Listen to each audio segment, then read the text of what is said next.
Good afternoon, folks. Good afternoon, folks. We're just going to get started. Sorry, we're starting just a little late, but we wanted to make sure everybody could get in okay. We're going to be going live in just a second because, as you know, this is going to be webcast and posted on the website at the end. So if there's anybody who is not comfortable with being on a webcast and website or other, then let us know and we can make sure that you're out of digital view, although there's just slightly more cameras here than there are at CIA headquarters, so that might be a little bit challenging. I'm just going to pass it over to the mayor for a few introductory comments, and then we'll get going. Thank you so much for being here. Of course, we've got a very capable team from Strategy Corp who's been leading the process from the beginning. And of course, this is John Matheson, who's principal and founder of Strategy Corp, as I understand. And Rima has been leading some of the engagement with municipal advisory committees, stakeholders, has worked with us on the survey. And of course, I don't know if you're aware, but we have 1,900 responses to the survey. So that's in part because of the good work you've all done in spreading the word. But really, our role as council is to let the consulting team do their job and to actually not be in this room for the conversation. We can catch up with it later, but to really have you speak directly to the team that's been amassing all of the information, all of the feedback, all of the concerns, all of the priorities. So I will recognize Councillor Barkley has come to say a quick hello. We've got Deputy Mayor Jim McManaman in the back, and Councillor Doreen O'Sullivan is right there. So you know us, we're activists, we're engaged, we love being part of the conversation, but in this instance, we're not sticking around.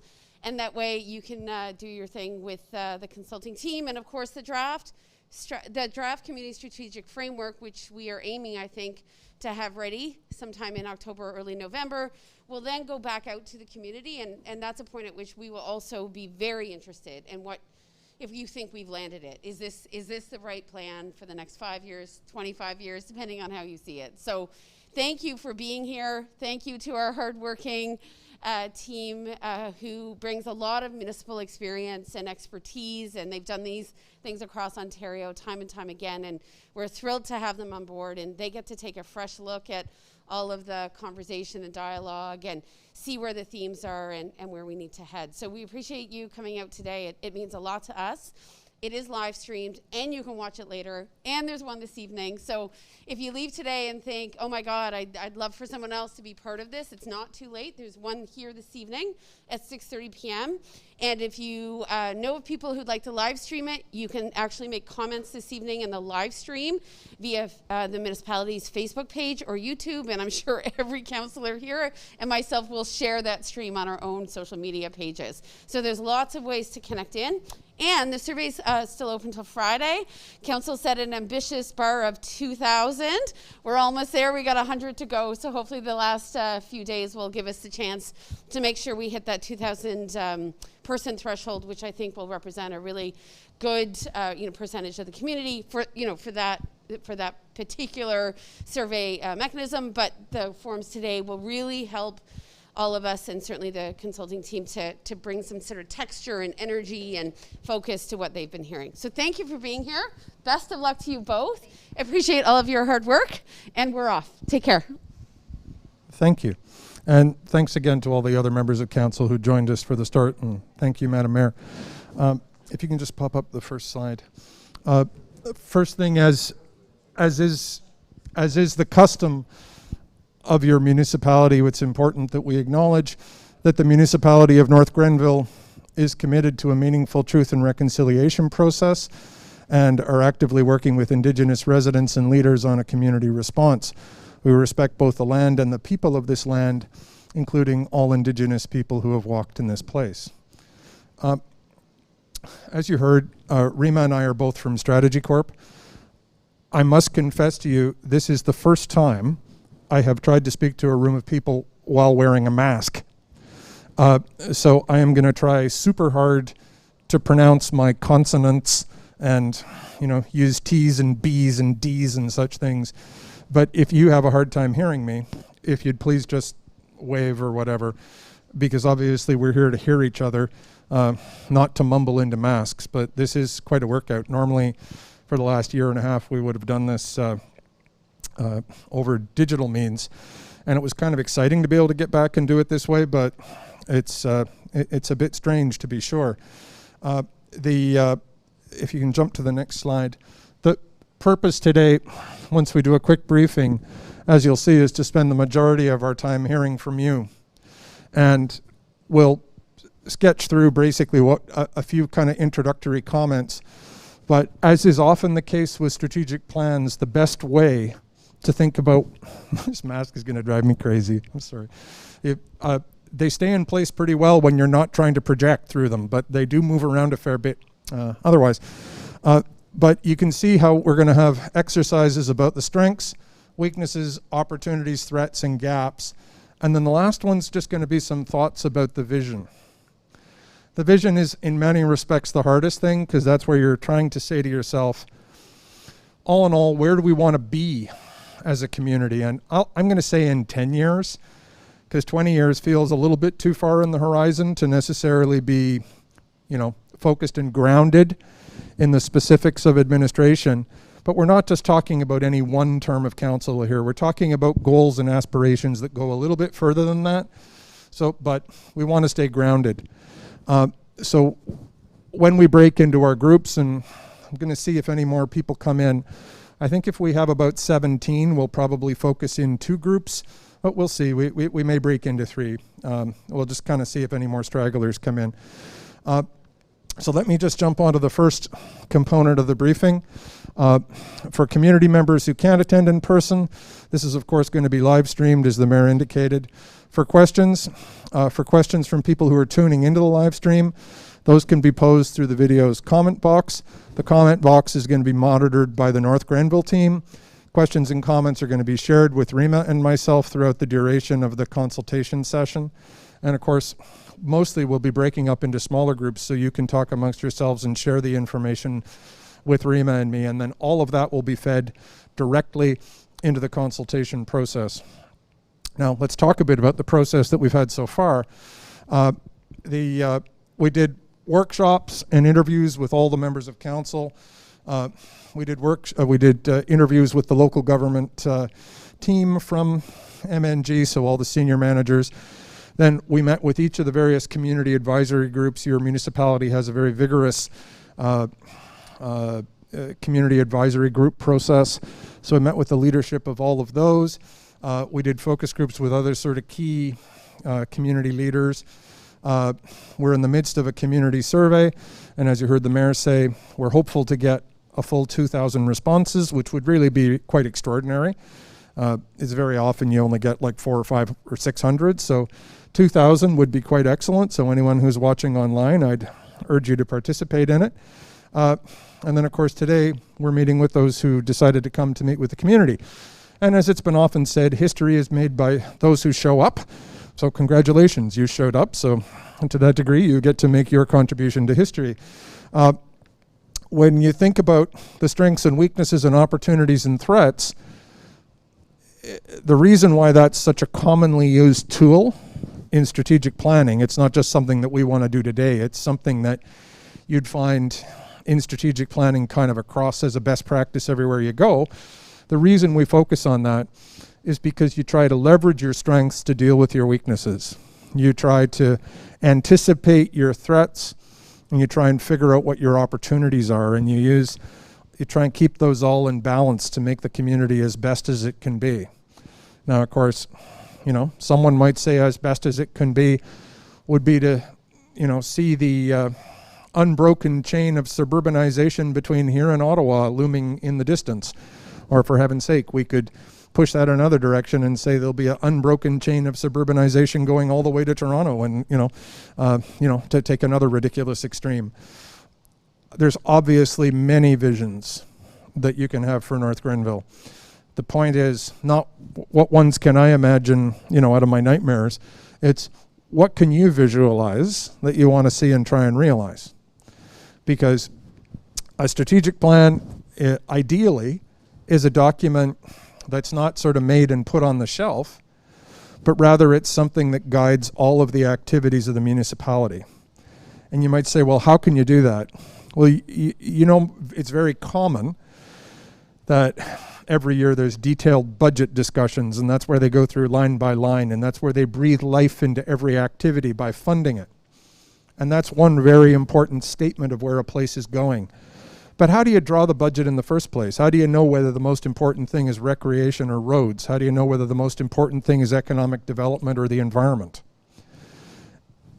So before you can inform what your annual budget should be, piece by piece by piece, you need to have a broader vision of what you're trying to achieve. And you know how you'll do an official plan, which will think about your land use. You'll do transportation master plans. You'll do recreation master plans, economic development master plans, housing master plans, et cetera, et cetera, et cetera. Every one of those needs to some degree to be driven off of some broader vision of what it is that you're trying to achieve in the first place as a community. And so that is what the strategic plan is all about. And so it's going to tend to be a little bit more light on detail, because everything is going to wind up being further elaborated in those master plans, in those budgets, in those annual operating plans that tell the staff this is what we want you to focus on. But the strategic plan is so important because it's kind of like the master document that kind of sets you in the right direction in the first place. And so don't be too worried about whether something can be done this year or not. That's not the most important question, because we're thinking about a longer horizon. Don't be too worried about, you know, whether the money exists in the budget right now or not, because that's not the most important question. Because if it's the most important priority for the municipality, then we could figure out how to get the money over the next couple of years to do it in year 3 or year 4 or year 5, because we're trying to think for a longer horizon. And the other thing I wanted to just focus on too was scope, because there is one school of strategic planning that says we only put it in the plan if it's something that's directly done by someone whose business card says, I work for the municipality. But that's not the direction that we've been asked to follow. The direction that we've been asked to follow is to think about the needs of the community as a whole. And in our view, that is the best way to go about doing it. And you might ask why. Well, because if you don't have the plan for what's best for MNG, who do you suppose does? The county, the province, the federal government? I myself have in the past been chief of staff to the Minister of Municipal Affairs, and I can guarantee you there's no one at Queen's Park who has a file folder that says, that's labeled exactly what municipality of North Grenville needs for the next 10 years. There is nobody who will think about that other than your council, and that's not a slam on the province, but they've got 444 municipalities to worry about. Only the people in this room here today are entirely focused on thinking about what MNG needs.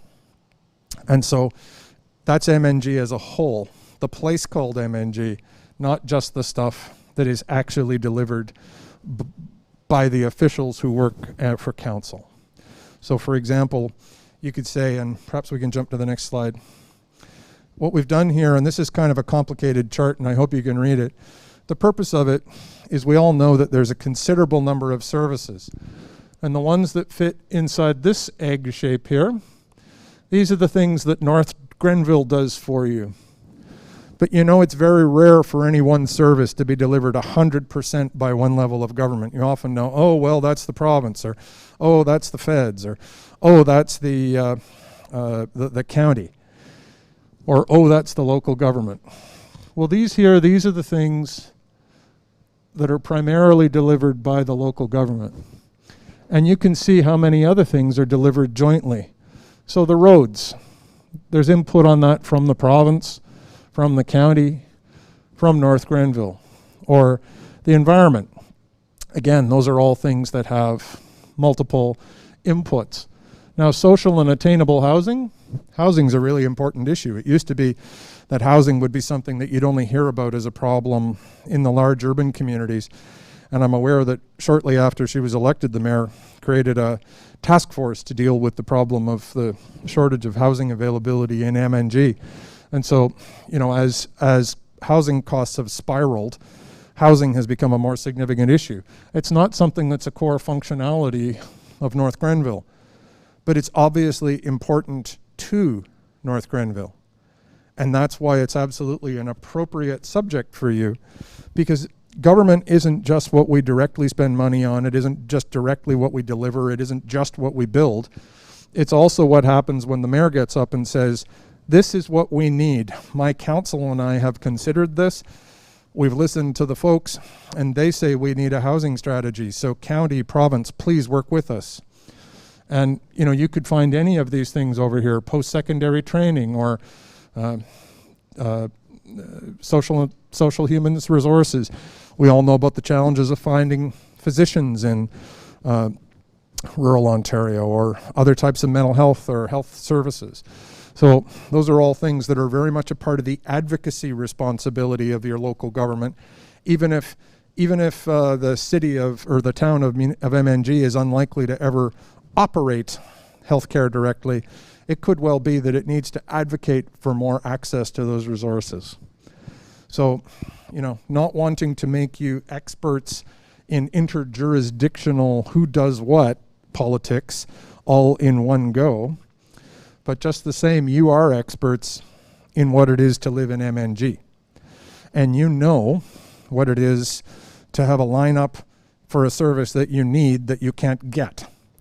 And so what we're really looking for when we're talking about weaknesses today, it's what are the things that you as experts in consuming services know that we need more of? And that could be more trails, that could be more trees, that could be more whatever. You're the experts. When we talk about strengths, what is it that we have to build on? When we talk about threats, what is it that's coming that we need to address? When we talk about opportunities, what is it that we want to take advantage of? There's the old adage about, the curse, may you live in interesting times. I think, the next 10 years, just like the last 10 years, is going to be an interesting 10 years. It's going to be one that comes with opportunity and with threat as we recover from COVID and figure out what's next at a time when, the world keeps getting smaller. So this chart is just a sort of an invitation that everything's on the table. Rima and I will figure out if it's important to you, whether it's something that MNG could do itself or if it's something it's just going to advocate for. What we want to know is whether it's important to you. That's what's important today. So we'll be jumping in just a second to getting going. I kind of covered this quickly, but I'll just mention again, the scope, it's not just about the local government, it's for the whole community. And the horizon, let's think 10 years. Why 10? Because it's longer than 5 and less than 20. There's no magic to it. So we're going to break into groups in just a second. And I think we've had 2 more folks arrive. So what are we at? There's beeping going on. We're up to 7, 8, 9, 10, 11, 12, 13, 14, 15, 16, I guess. No, not 16. So 16. So you know what? I think we'll do 2 groups of 8. And so this is going to mean that you're going to have to move. And broadly speaking, that looks like an area and that looks like an area. And if you're in the middle, you can decide whether you're going that way or that way, because I'm certainly not going to tell you. So what we'll do is we'll kind of form into roughly 2 groups. Rima will take one of them, I'll take the other, and we'll have a bit of a conversation.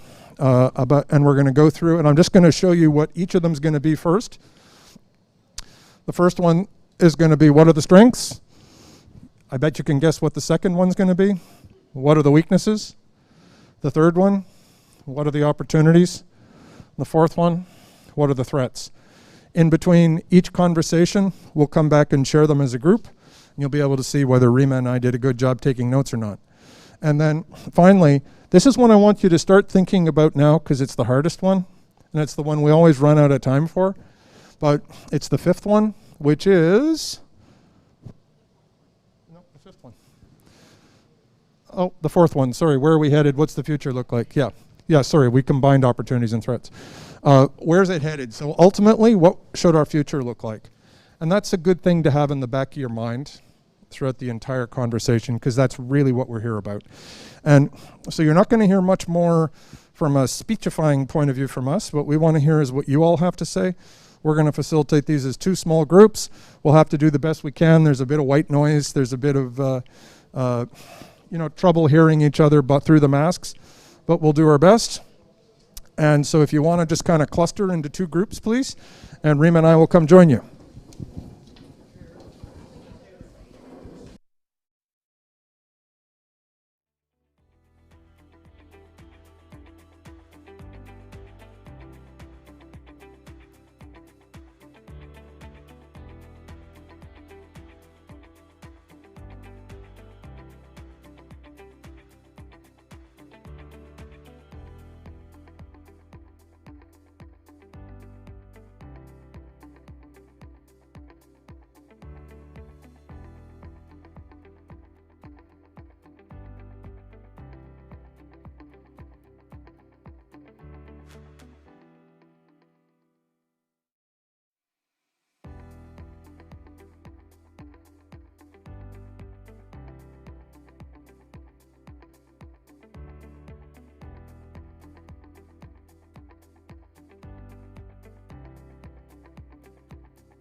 Okay, so first thing we'll do is I'll share with you what we heard out of our group.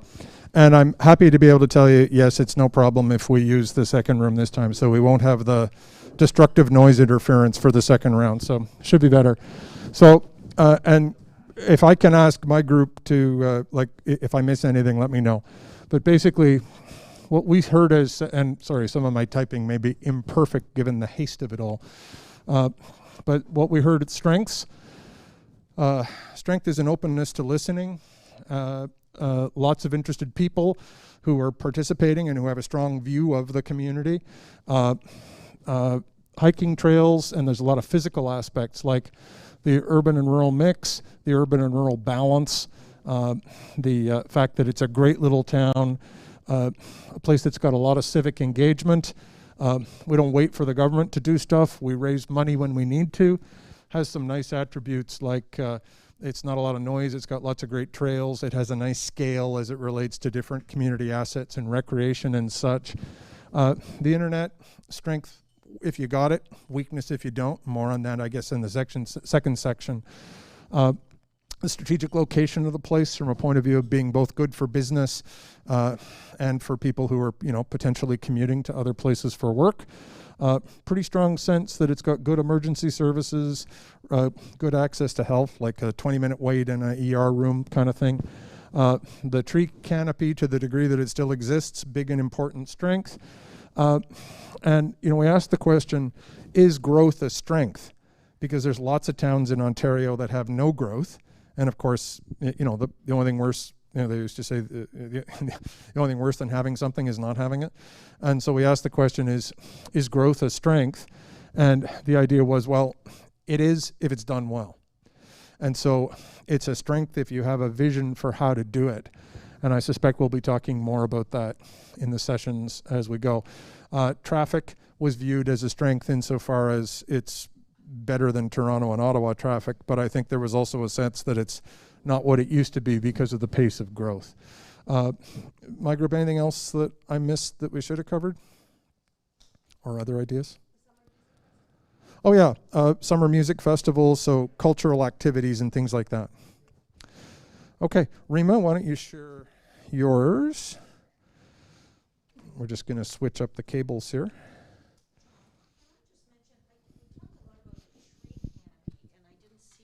Sorry, I was just saying, we talked a lot about the tree canopy that still exists.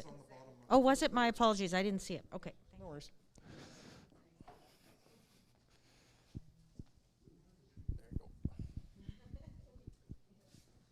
All right. So similarly, ignore the typing errors that you might catch here.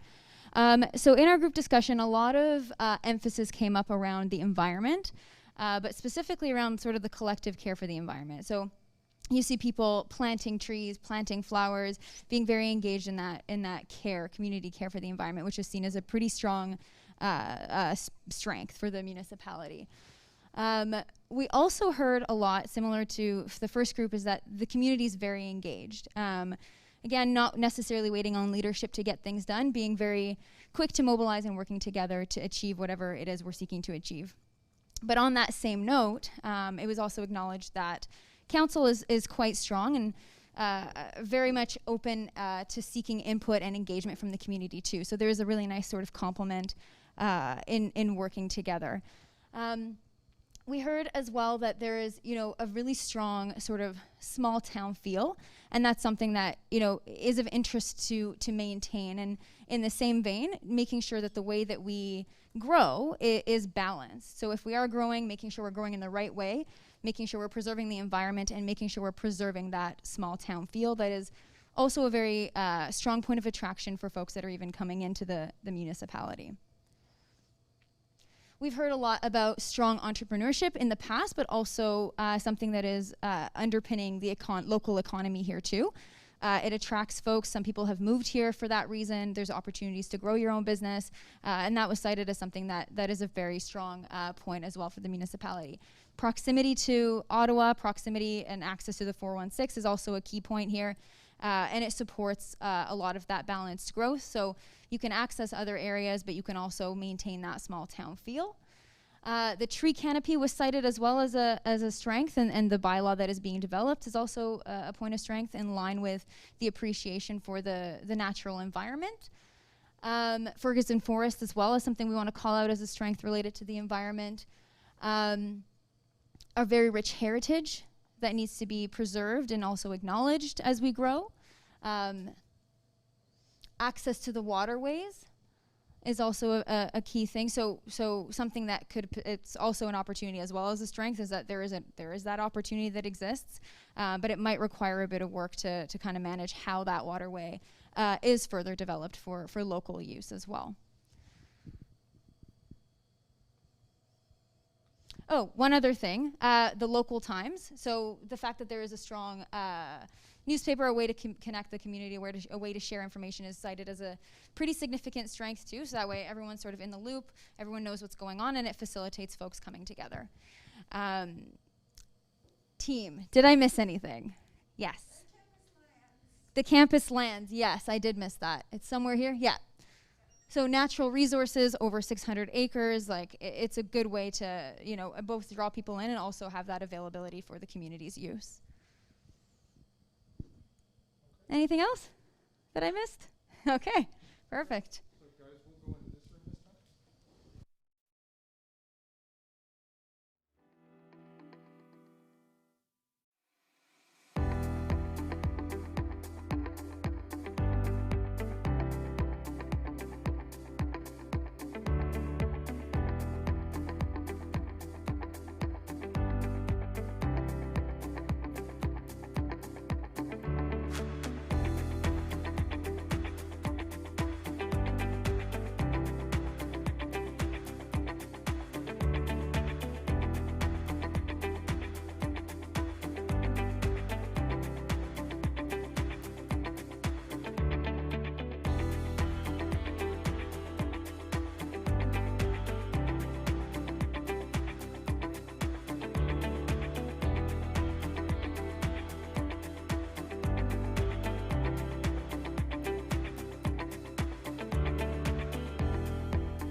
you go. It's just, there it is.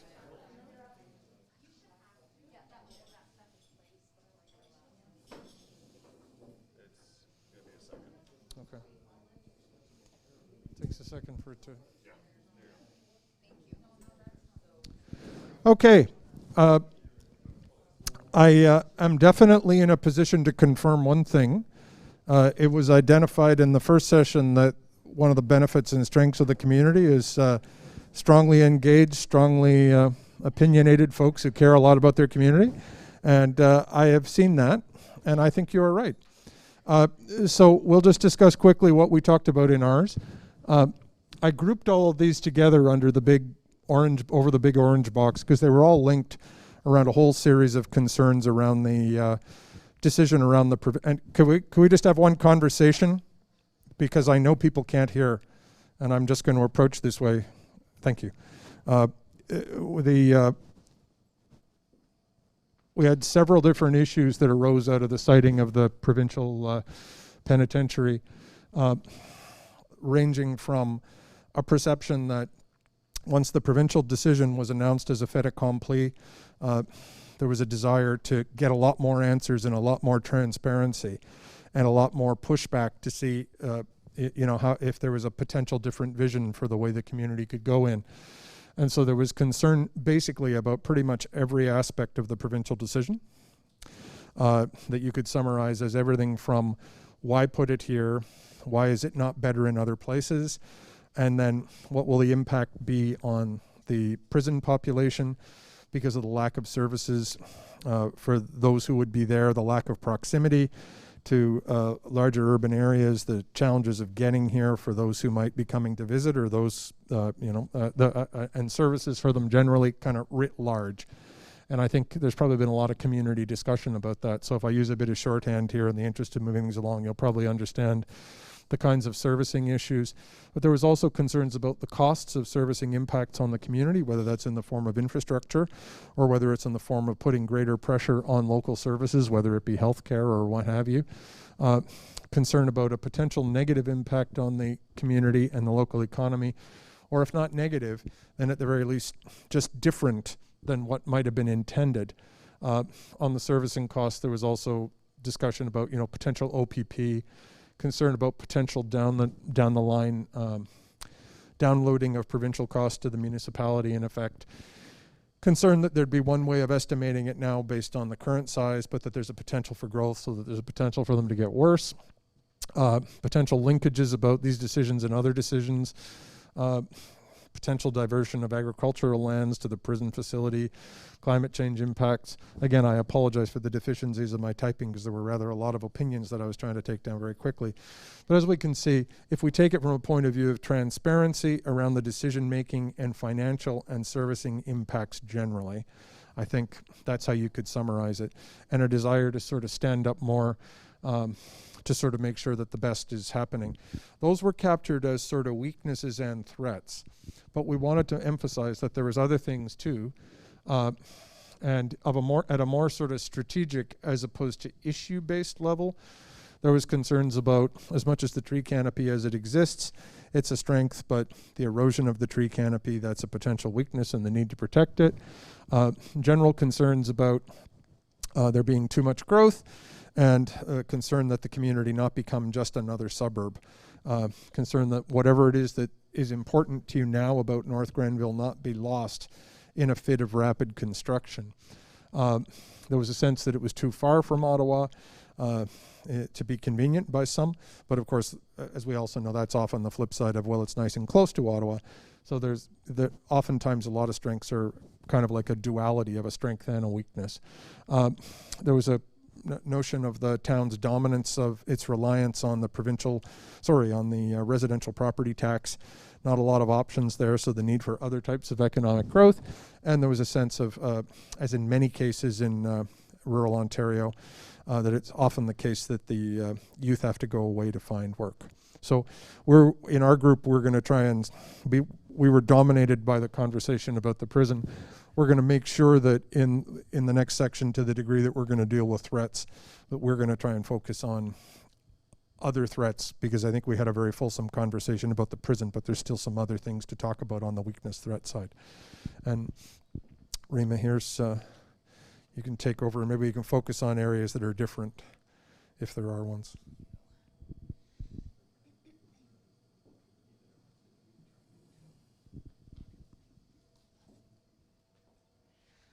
Yeah, so our group discussion was also very lively, very engaged, which is an excellent thing. One of the items that did come up, of course, was the topic of the prison, but I think an important distinction or an important point of emphasis is that key challenges with the prison is that there was not a lot of transparency in the process, and so feels like something that was just imposed on the municipality rather than something that was an outcome of discussion and consultation with the community. So that's a key point.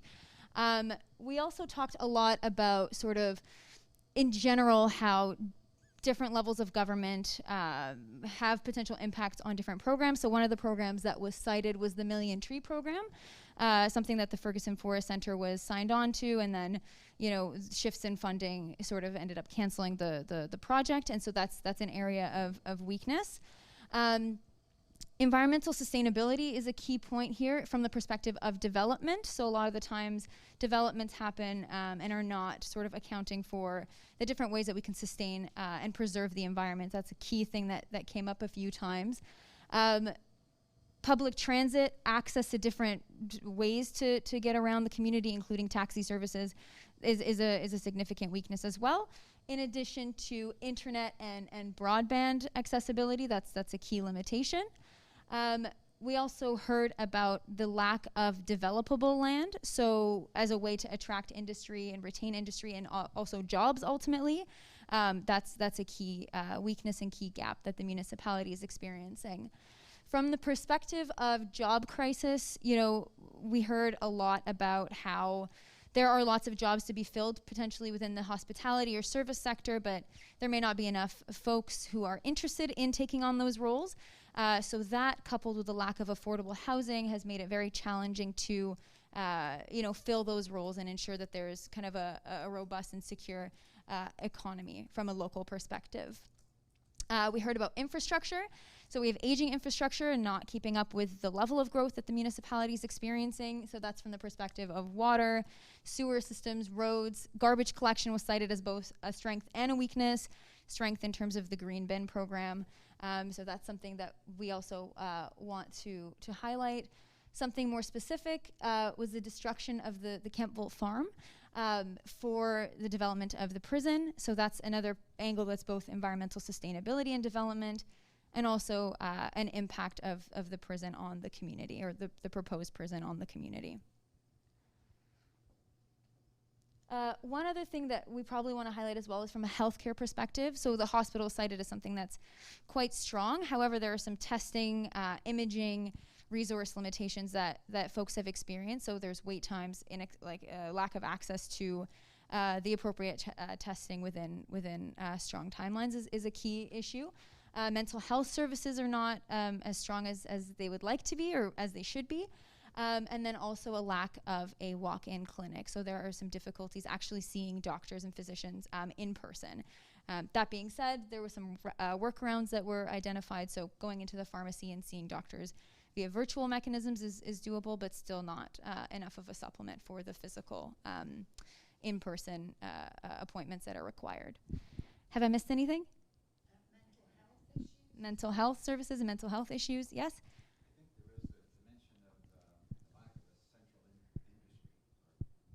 Right, that's a good point. Yeah, so having like a large employer lacking industry to create job opportunities and retain folks in the community. Yeah, thank you for bringing that up. Perfect. Before we move on to the next question, we do have some comments from the online live stream folks. I'm going to pass the mic over to Hillary, and she's going to read some of those comments off. Okay, I'm going to sit here so I can read the comments. I'll just summarize them here. So one person noted a weakness is that they would love to see the municipality fund more programming for more than just hockey and swimming, specifically more in culture and arts. Speak louder. Sure. So that was, they would like to see more funding for things outside of swimming and hockey, such as culture and arts. Someone else noted that a weakness is the speed of builds for new subdivisions and just wants to make sure that we have appropriate infrastructure and minimize the impact on waterways and ensure developers are replacing lost green space.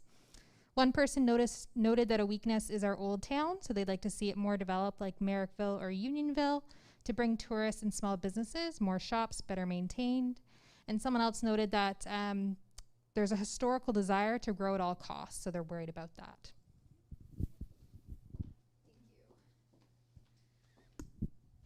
All right, so I think we can move on to the next question.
So folks, we're just gonna come back together again. The tech guys who have been helping us out are just getting our screens back up.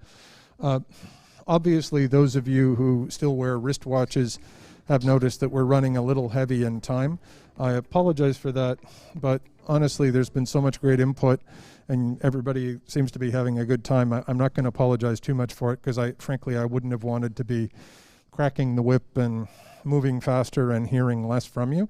So we should be like another, we'll be done in a half an hour anyway, and if anybody has to go, we totally understand. But I hope the timing isn't causing any inconvenience for anybody. But honestly, you've been giving us such great input. So there were, here we go. No, almost. There it is. So the way I took the notes in the group this time, we were kind of focusing again on the combination of the opportunities and the threats and how they fit together. And we were trying to sort of frame it as, well, because we have to deal with this, therefore we should do that. And we were sort of kind of trying to juxtapose the thing that we need to take care of with the kind of strategy or policy that would take care of it. And the idea was to come up with a list of things that if we took care of all of these things, would we be able to say we'd taken care of the most important things? And so as I run through this and as Reema run through the list, you might want to think of, is there anything that we missed? Because honestly, that would be a gap. If you think that we missed it, that would be a gap. So, because we've got a more non-residential tax base and not enough local employment, and because there's a risk that we become just a bedroom community, therefore, we need to have like a really robust economic development strategy. That's the theory. And, that's going to take into account attraction and retention and expansion and tourism and optimizing your heritage assets and trying to take advantage of Kempville Creek or the South Branch and making sure that you're activating your waterfront as best as you can and taking advantage of your festivals and heritage. So the idea is try to make the place vibrant as a place that's a place where you can earn a living. That's also going to help us keep our children being able to stay here or come back here after they go off to education. So the first is like an economic development strategy and action plan.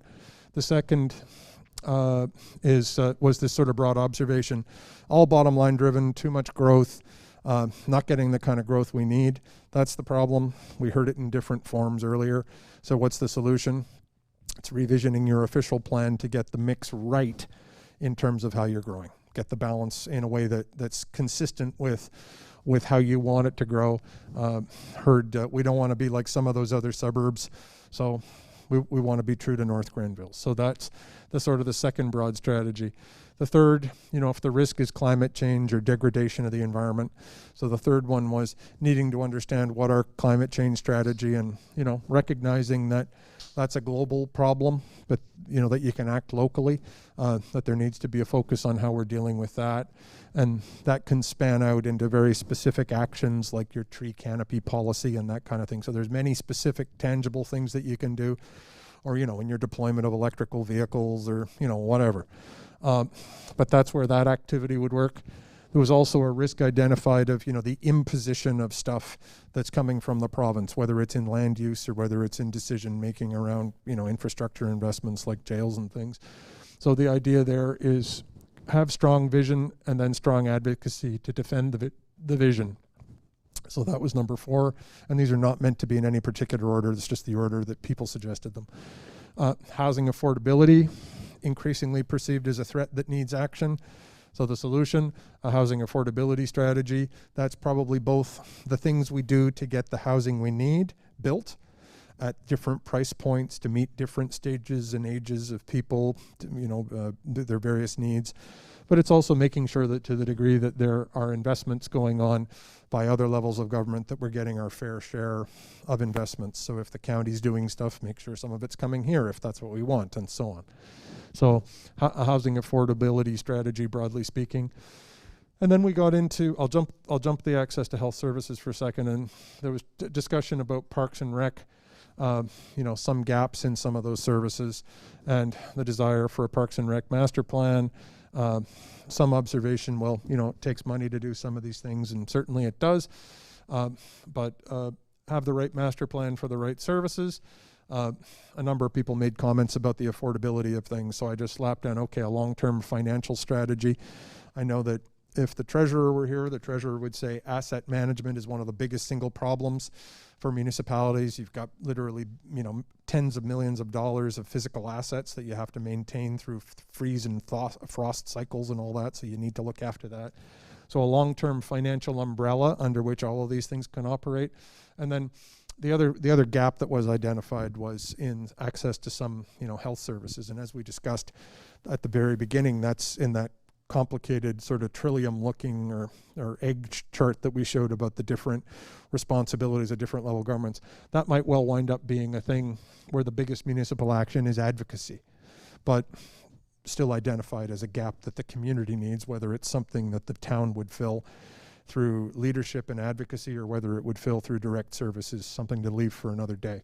But those were the broad themes.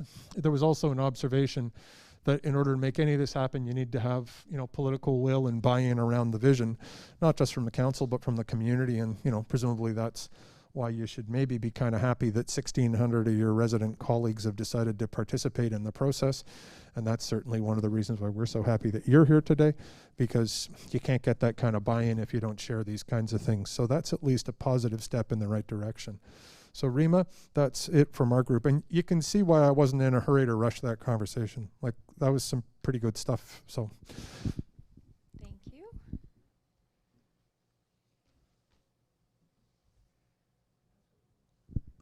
All right. Likewise, our group had some very incredible discussions from my perspective. So we've grouped them in opportunities and then gaps and threats. So a lot of I think, David, maybe you mentioned this very eloquently, but you brought up the point on protecting the commons. That was a key opportunity that came up time and time again, and it was framed differently, but using that sort of umbrella term, there's an opportunity for using the Kentville campus lands to localize the economy, to create jobs in the local food production and local food industries. There's an opportunity to, ensure that the land is protected through for example, the Provincial Agricultural Land Trust, thinking about localized economies and access to food through crisis. COVID-19 is obviously a clear contextual issue here, but that came up as an opportunity to, use what we learned in COVID and extend it beyond just that, like creating local resilience in North Grenville. So that was a key element that came up related to protecting, common assets, common resources. Another key point related to that is, potentially, mitigating the impact of development on the environment. So again, potentially stopping development until there's a clear plan forward, ensuring that there's a strategy in place to account for ways to protect our environment, both for the sake of the environment, but also for the sake of communities' access to that environment. There was a point about, the intersection was 43 and 416 and 44. So potentially redeveloping that entire intersection just to make it a little bit more appealing. So relatedly to one of the points on, the environment for the sake of environment, but also for community, one of the key gaps is that there is, a lack of a recycling service for larger items. And so couching that in an opportunity as well is that there is a chance to create something of, a circularization of the economy, reusing items to prevent unnecessary waste wherever possible. A key gap and threat is also the lack of preservation of historical monuments, facades, heritage buildings.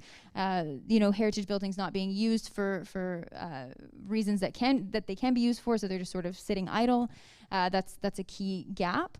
A threat is the potential of becoming another suburb. We also heard about, the loss of local businesses and therefore the loss of jobs and sort of the dominance of big box stores, online shopping. So really maintaining the opportunity is to really maintain that diversified sort of business landscape and local economy. Another thing that really came up, and I think, the other group also mentioned it, is the small tax base. So ensuring that development accounts for maintaining the small town feel and not necessarily just accommodating sort of the influx of folks or the exodus of folks from larger urban centers and the sort of expectations that they may have over service levels. Have I missed anything? All right. I'm sure we'll cover more in the next question as well, but I think there are some comments from the live stream as well. Is this good now? Okay. So we just had one commenter, one watcher. They say they would love to see encouragement of green developments such as passive houses, greenhouses, and incorporation of geothermal in new developments with less emphasis on big subdivisions.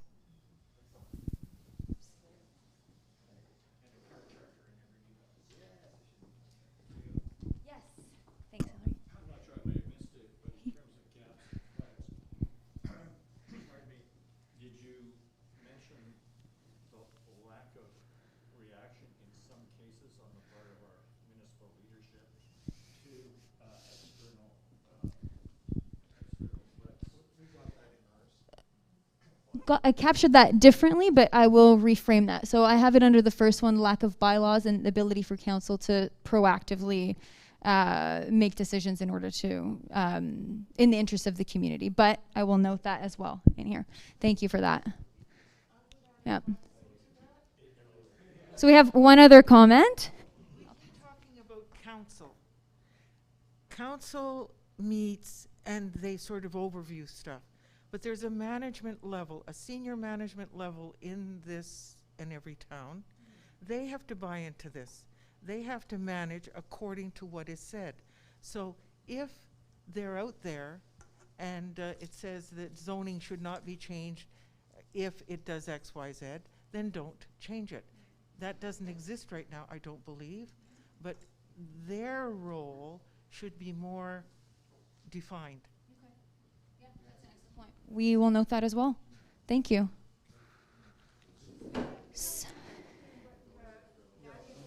Yep, of course. I'm going to pass it. Consultation, and we've been allowed to do this. Other communities don't do something like this. Their management, their middle management, their upper management already go ahead and plan this all out. We are being given the opportunity to be able to plan the future of our community, and that's why everybody is here today. That's why the survey's gone out, and that's we're being allowed to do this, and it's just great. I object. I have to do this. No, I think I object to allow. The word allow does not belong. So Sorry, we've been asked for opinions that will be valued, and we feel that they will be. But to say the word allow, oh, pardon me, I'm sorry.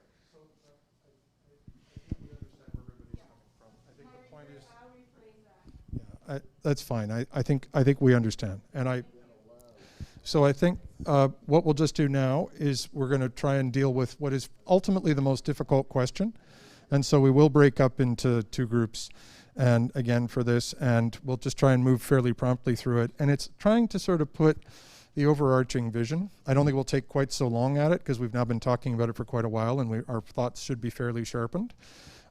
So if the group want to come in here and we'll take a look at it and then we'll share them out.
So, so I just got to say again, thank you for your patience in working as hard and as long as you have. I think Rima and I have underestimated the willingness of the residents today to participate vigorously, but we have not underestimated the quality of the feedback that we've been given. So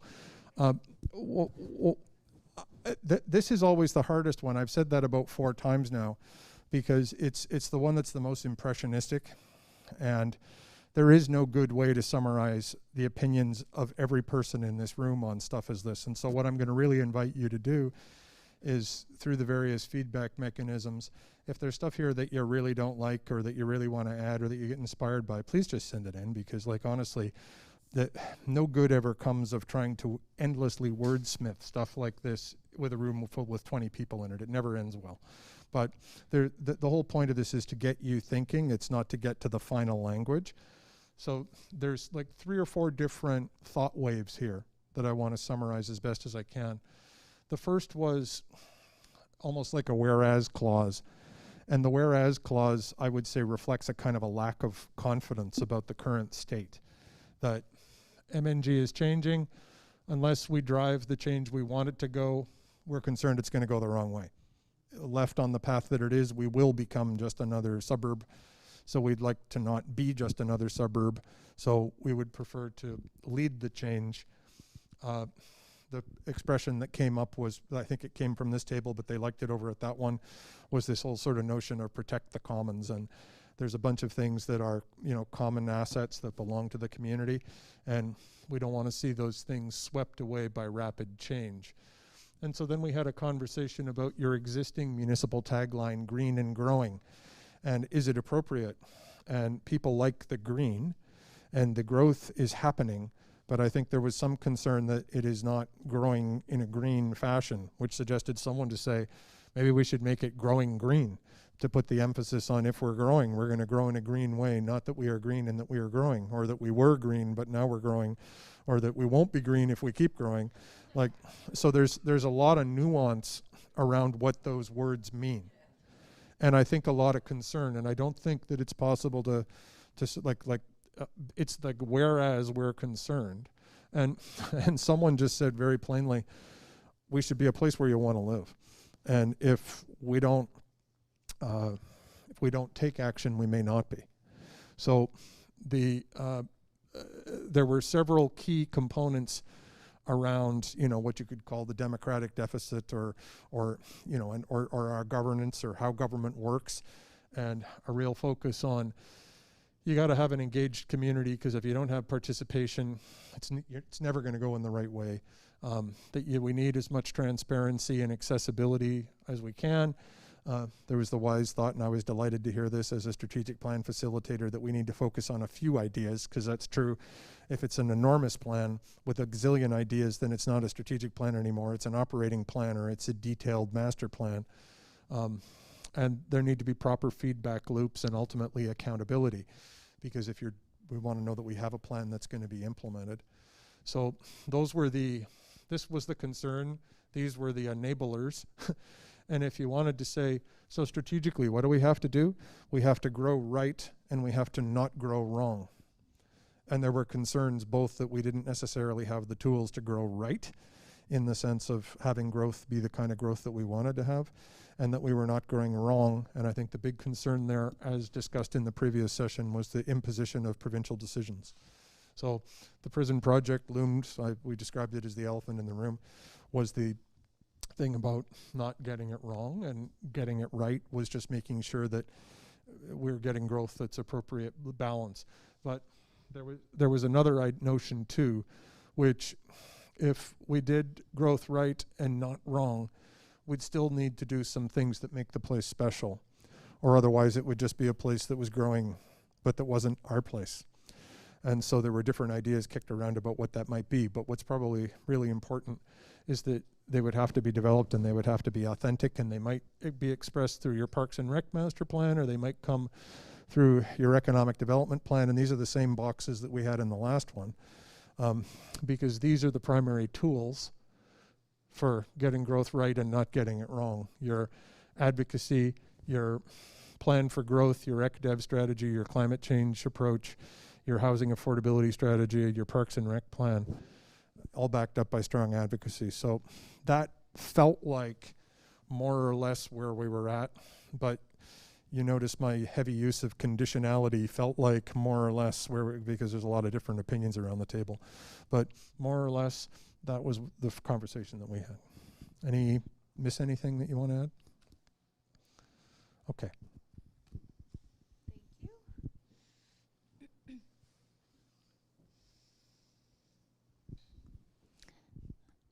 So we couched a lot of our discussion ultimately in the green and growing slogan, and generally, you know, the slogan works, but there needs to be more of an emphasis on the green. There needs to be more of an ability to sort of walk the talk and define what it means to be green. So several items came up under that umbrella term. So for example, thinking about agriculture, thinking about local farming and food industries, thinking about how to better access grants to develop agricultural lands and to protect the forest and other natural assets. Thinking about, you know, the expansion of active transportation, so trails, bike paths, sidewalks, you know, paved roads more generally, doing that in a way that is, again, both green, but acknowledging the fact that growth is happening. We also, you know, want to avoiding growth for the sake of growth. So making sure we're doing it in a way that is smart, making sure that we're doing it in a way that is sustainable, that is green. Again,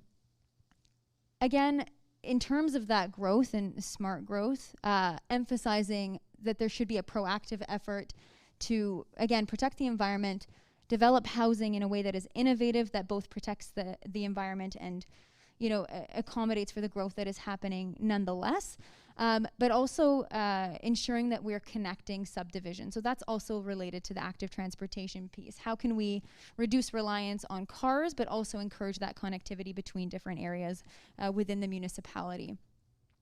There is also, you know, outside of sort of the green angle, there's a few elements on, for example, you know, municipal broadband. So there are several examples that were cited across the US and Canada as places where municipalities have taken over fiber optic as a public utility.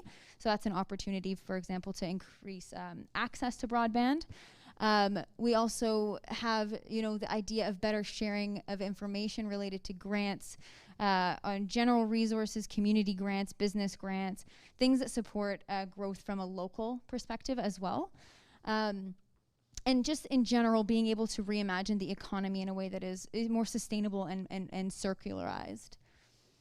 In terms of describing the community and sort of what North Grenville stands for and where it's headed, there was a really eloquent statement on being a caring community supported by a modernized infrastructure. So again, thinking about circular economies, maintaining that sort of rural pastoral lifestyle of having a very caring and closely connected community is a key element or a key consideration when we're thinking about growth. Like, how can we maintain that? Another piece that came up as well is the acknowledgement of Indigenous communities, their role in caring for the land, and how we can work more collectively to ensure that there's, you know, equal opportunity and balance in the way that we engage with those communities. Have I missed anything, team? Good to go. Wonderful. Is there any comments from the? Okay, perfect. All right, so we just had one watcher add something here, and she wanted to say it is important to be as inclusive as possible and to explore all possibilities without prejudice. That's an excellent point. Thank you. So, thank you for spending so much time with us this afternoon. I would apologize for your time, but I will not apologize for the benefit of what you have created by giving us the benefit of your opinions. I will say the municipality got some tremendous input from you, and so thank you. And just thanks to anyone on the home audience who may be watching. Apologize for the process that took so much of it offline, but it was gave us the ability to have all kinds of really great conversations. So just a big hand to you, and I know if the mayor were here, she would speak effusively for how much she appreciates your input, as would the rest of council. So thank you so much.